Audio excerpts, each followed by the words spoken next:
Mặc chừng mơ y yung wan mơ keng yung wan mơ ngã tu Ni chừng mơ y yung wan mơ keng yung wan mơ ngã tu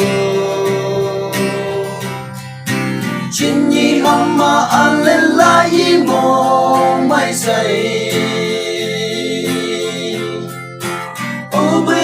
Bơ si câu tâm bừng yung wan pa ân men yung tu câu câu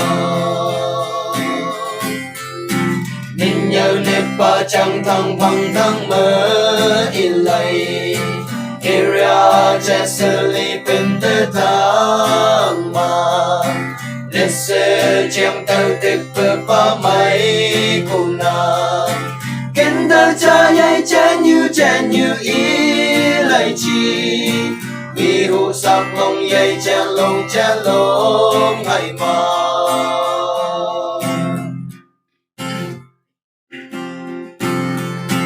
Emily chẳng mấy buông ngã ngã tê bờ nắng đô Minister chẳng mấy buông ngã ngã tê bờ nắng đô Chín nhi bần cao lý ba năm tháng mơ tơ Yang bơ nhang ma cây bơ thâu thăng mơ ngã nắng thâu tê cùng đồ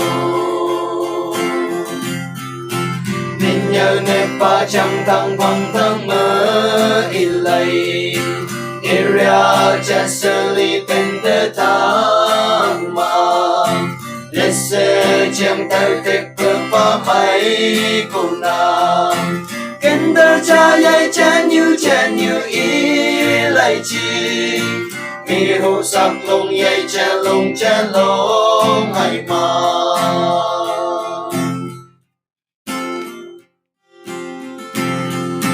Ibu đâm hoa xin đang lâm mơ lông chén vâng bơ Đi xa đi đến đơ chán man nhị đô Man ngài ya bơ in bưu tâm bơ sư đi đơ Chán lông yam câu tư yam ngã lại để cùng đồ Ninh nhờ nếp ba chẳng thăng bằng thăng mơ in lầy Area Jesseli bên tơ thang mà Lesse chẳng tơ tích bơ pa mai cùng nàng Kênh tơ cha yai chén như ý lại chi Mi hụ sạc lông yai chén lông hay mà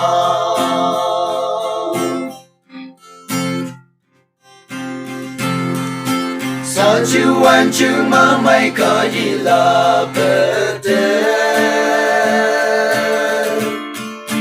Mình ya câu tiếng sĩ chạy lý đô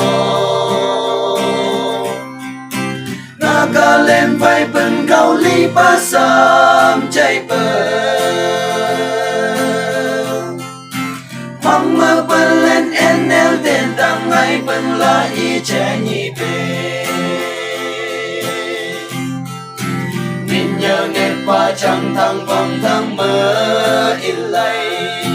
Area Jesseli bên tơ thang mà Lesse chẳng tơ tích bơ pa mai cùng nàng Kênh tơ cha yai chén như ý lại chi Mi hụ sạc lông yai chén lông hay mà Mi hụ sạc lông yai chén lông hay mà